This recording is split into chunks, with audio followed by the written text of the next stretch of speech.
Welcome back viewers, आप देख रहे हैं चैनल लिटरेचर लवर और मैं हूं आपके साथ इंतज़ार हुसैन मथरुमा। आज के लेक्चर में हम डिस्कस करेंगे structure of Greek theatre. In Greek theatre का जो स्ट्रक्चर था वो कैसा था, वो क्या था। The theatre is a great semi circle on the slope of the Acropolis with rose of stone seats on which about 18,000 spectators can sit। In semi circle था और वहाँ पे 18,000 पीपल जो थे वो वहाँ पे बैठ सकते थे। और ये स्लोप होता था, स्लोप नुमा, यानी आगे से जो है फ्रंट से जो लोग फ्रंट पे बैठे होते थे स्टेज के करीब करीब, वो नीचे होते थे और स्टेप बाय स्टेप पीछे की तरफ जो सीटें हैं उनकी हाइट ज़्यादा होती जाती थी। इसका बेनिफिट ये होता था कि जो पीछे की तरफ लोग बैठे होते थे वो आसानी के साथ देख सकते थे, और जो फ्रंट पे होते थे वो भी चूँकि करीब होते थे तो उनके आगे कोई नहीं होता था, तो वो भी ईज़िली आसानी से देख सकते थे। The front row consist of marble chairs, यानी जो फ्रंट रो थी वहाँ पे मार्बल लगा होता था। The only seats in the theatre which have backs and these are reserved for the priests of Dionysus and the chief of magistrates, यानी जो वहाँ पे स्टेज के करीब 3 सीटें होती थी वो मार्बल से होती थी, मार्बल लगा होता था, और वो वहाँ के उनके प्रीस्ट के लिए और मजिस्ट्रेट के लिए होती थी, यानी वो वीआईपी सीट्स कंसिडर की जाती थी और वो उनके लिए मुख्तस होती थी, उसके अलावा कोई वहाँ पे बैठ नहीं सकता था। Beyond the front row is a circular space called the orchestra,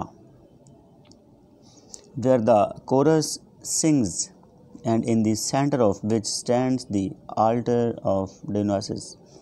और कोरस का आपको डेफिनेटली पता होगा।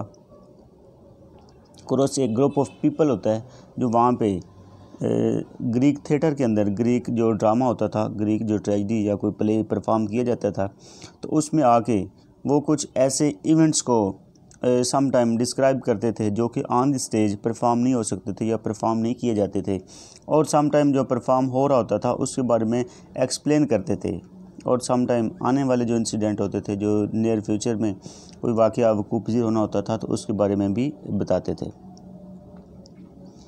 बिहाइंड द ऑर्केस्ट्रा, यानी जो फ्रंट वाली रोज थी उनके पीछे जो एक सेमी सर्कल था उसको ऑर्केस्ट्रा कहते हैं।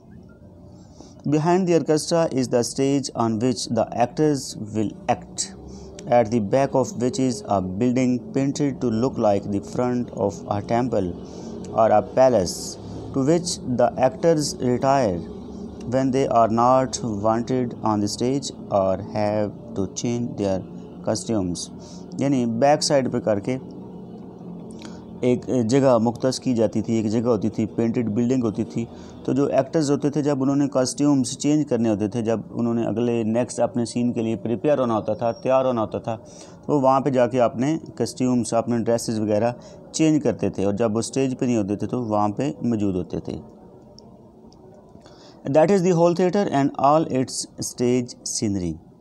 Overhead is the deep blue sky, the Acropolis rises up behind and the olive-laden hills are seen in the distance.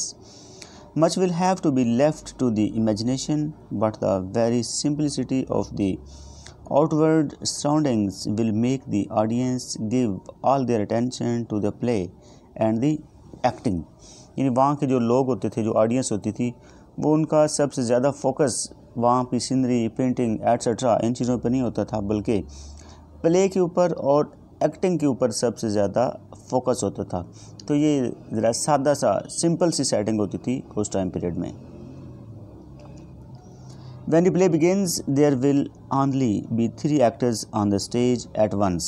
जब भी कोई प्ले स्टार्ट होता था तो जस्ट 3 एक्टर्स स्टेज पे मौजूद होते थे। They will wear very elaborate costumes and the strange looking wooden sole called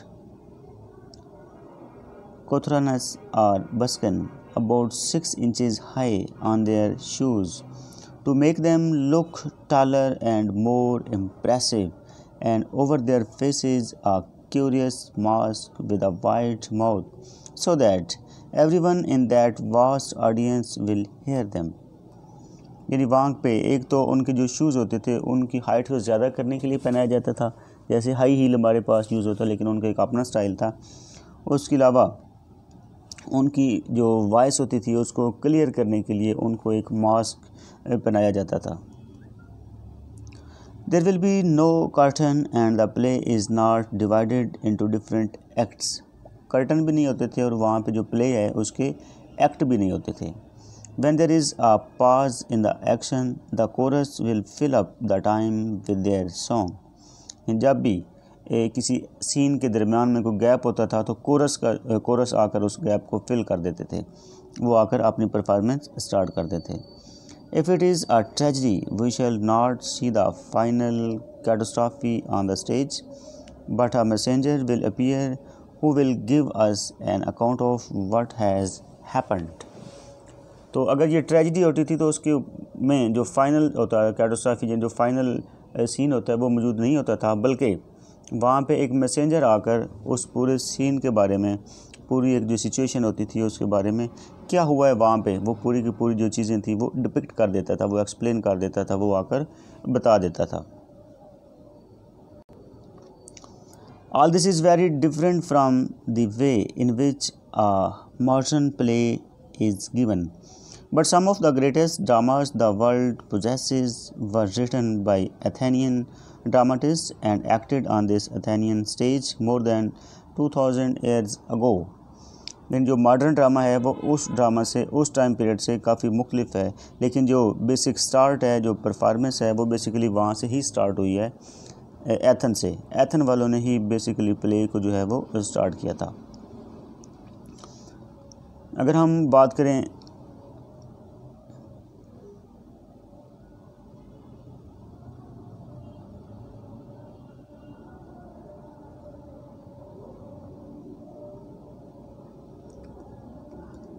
तो ये तो था हमारा आज का मुख्तसर सा लेक्चर कि हमारे पास जो है वो ग्रीक थिएटर किस किस्म का होता था, उनका स्ट्रक्चर क्या था, उनका स्टाइल क्या था। तो ये उसके ऊपर एक मुख्तसर सा लेक्चर था। उम्मीद है कि आपको इसकी समझ आई होगी। अगर आपको इसमें कोई चीज़ समझ नहीं आई या आप इसका कंपैरिजन करना चाहते हैं या इससे रिलेटेड आप कोई क्वेश्चन करना चाहते हैं तो आप कमेंट सेक्शन में जाके अपना क्वेश्चन जो है वो पुट कर सकते हैं।